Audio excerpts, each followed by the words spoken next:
नमस्कार मंडळी, स्वागत आहे तुमचं नवीन व्हिडिओमध्ये। आज आहे ना आखाडी अमावस्या आहे ना, तर मग मी धिरड गुळवणीची रेसिपी बनवणार आहे।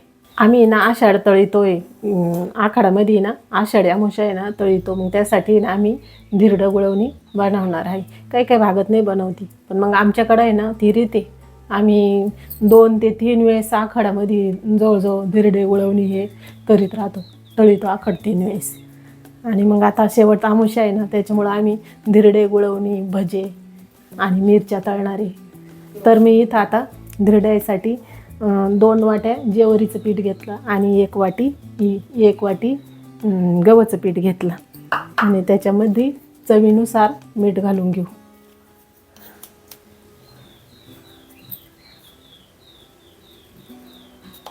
पाणी टाकून मस्त याची पेस्ट बनवून घ्यायची,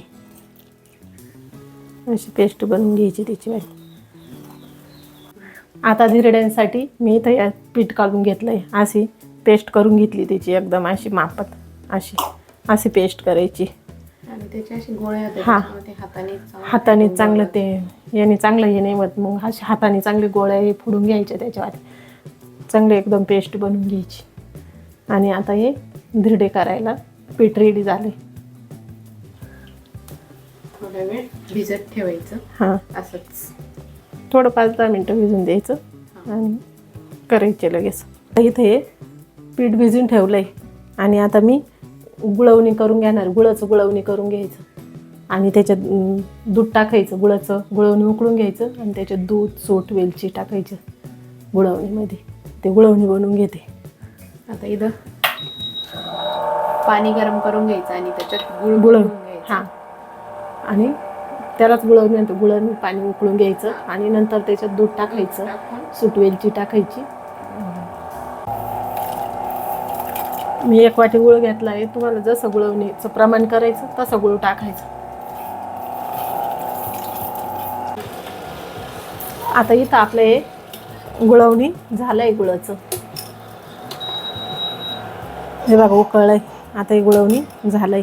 आता आपण इथं धिरड्यांची तयारी करून घेऊ। मी तवा तापून घेतला आहे आता धिरडे करायला। तव्याला आहे ना असं तेल चोळून घ्यायचं चौकडून। आम्ही ना असा कांदा कापून घेतो, म्हणजे पूर्ण याला तेल लागत असं, सारखा कांदा कापून घ्यायचा आणि त्यानं असं तेल चोळायचं, म्हणजे चौकडं तेल लागत असं।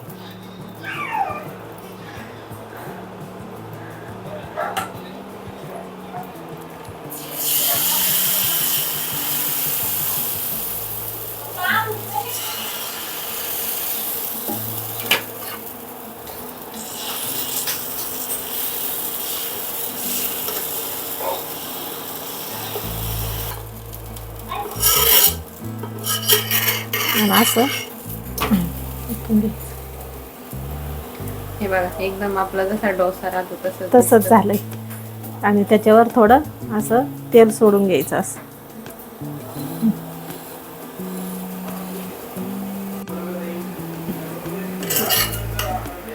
हे बघितलं आपलं हे धिरडं तयार झालं, असे धिरडे करून घ्यायचे।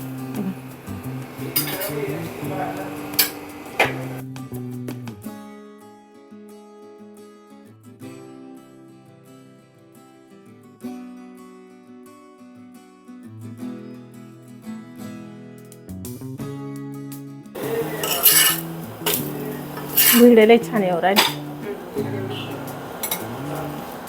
आता भज्यांची पण तयारी केली। हां,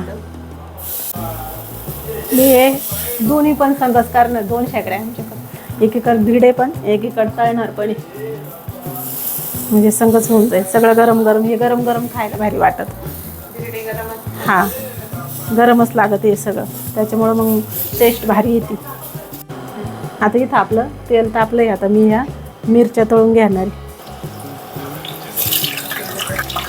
मिरच्या आहे ना आधी अशा तळून घ्यायच्या आणि थोडं मीठ लावायचं त्याला, नंतर भजी काढायची त्याची।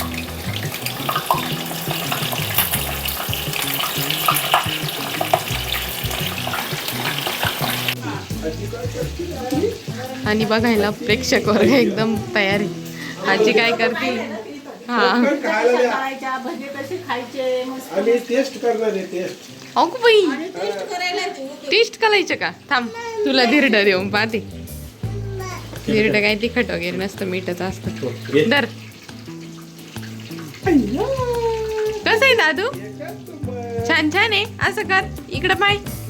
छान छान कसं करायचं? आता दुसरं केळी पाहिली. केळी आवडते आम्हाला 2-3 दिवसापासून जास्त. तर इथं मिरच्या तर झाल्या तळून, त्या परत मीठ टाकून पिठामध्ये तळून घ्यायच्या. आणि दीदींचं आता तूप झालेलं आहे, लोणी काढायचं काम चालू आहे. मिरच्या तळून घेतल्या आणि त्याच्यावर थोडं मीठ टाकून घ्यायचं. अशा मिरच्या पानसट मीठ टाकून टेस्ट लागत नाही. तळून घ्यायचं मीठ टाकल्यानंतर.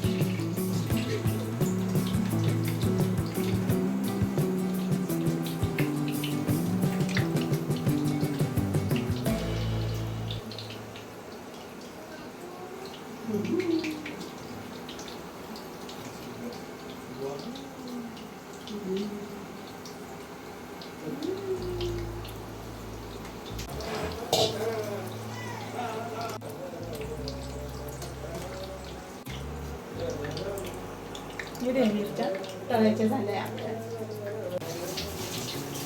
आता इथं भजे पण होतच आले. बटाट्याची भजी. आणि बटाट्याची स्मृतीला जास्त आवडते. हा, आणि पायाला कांद्याची आवडते. जास्त कांद्याची. जास्त कांदा, आणि तो पण उभा चिरलेला, तो जास्त आवडत. हा, तसं कुरकुरीत होती ती भजी एकदम.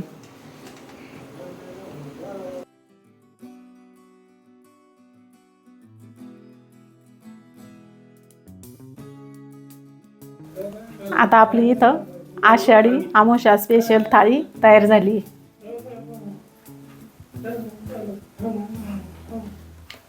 गुळवणी, त्याच्यात दूध टाकलं, त्याच्यात तूप टाकलं.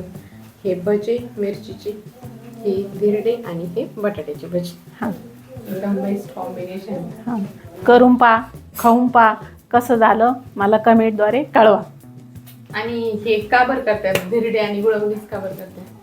धिरडे आणि गुळवणी ना आखाडामध्ये ना, हे आखड आहे ना, आपल्याला आखड त्रास नाही होऊ, हे नाही होऊ, असं वातळ चितळ हे खातं ना माणूस. वातावरण वातावरण पावसाचं राहतं, त्याच्यामुळं आहे ना हे आखड तळीत आहे. शेतकरी लोक आहे ना अवश्य करून आखड तळीत, दुसरे कोणी न तळीत. हा, पण शेतकरी हा धेन करून आखड तळीतो. कारण बैलांना गायांना यांना हे तळून आहे ना चारितो आपण. आणि आखाडामध्ये कसं शेतीचे कामं चालू होते, बैलांना काम राहतं.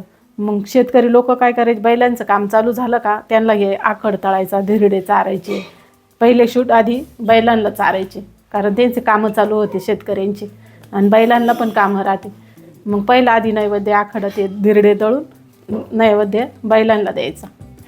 आणि आता माझी ही रेसिपी तुम्हाला कशी वाटली मला कमेंट करून सांगा. आणि माझ्या चॅनलला लाईक करा, शेअर करा, कमेंट करा आणि सबस्क्राईब करा.